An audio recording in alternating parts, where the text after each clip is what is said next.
when I graduated high school, they gave us these pieces of paper that we'd filled out at kindergarten, and it was what you wanted to be when you grew up. And everyone in the class, it was like, you had a bunch of firefighters, police officers, veterinarians, and then it got to mine, and I wanted to be a mom.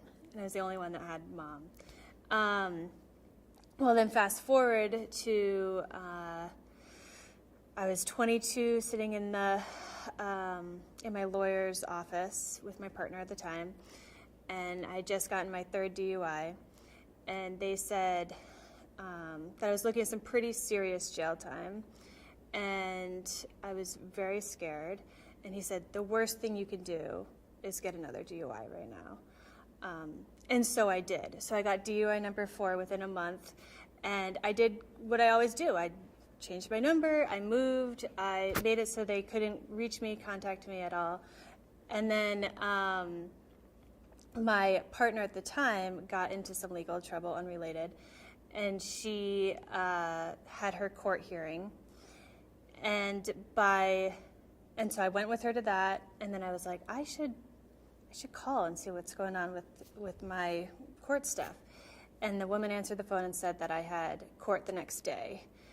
And I will be honest, I totally thought about running. I had gotten really good at running. I hadn't gotten so good at staying.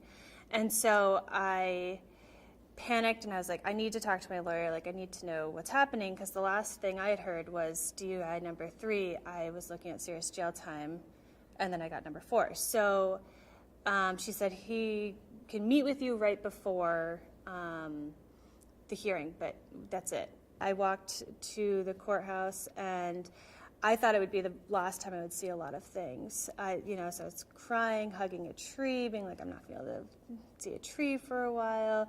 I was, crying when I was petting my dog. I thought, you definitely will be gone by the time I get out, and walked to the courthouse because I didn't have my license. And when we got into the courthouse, it was the same judge that my wife had, or my partner at the time had just a few days prior, and they gave me treatment instead of jail time, which was such a gift. I don't think I realized it at the time, but I didn't get any time served. I got all time served. I didn't have to serve any jail time, and started doing treatment. I did IOP 3 times a week. I did an AA meeting at least once a week, anger management once a week, individual therapy, couples counseling, and stayed very busy with all of that. And then just kept being able to show up for myself and show up for meetings. And then people started relying on me and knowing I would actually be there for it,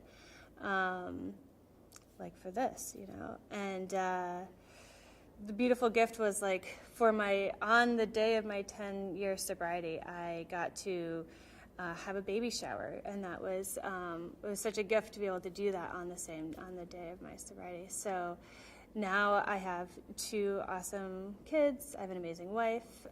None of them have ever seen me using or drinking, and I get to show up for them, and I get to go. I went to all the OB appointments. I go to all the doctor's appointments now, and I get to live this amazing, rich life with so many different textures in it, opposed to a life that was just about where's the next drink.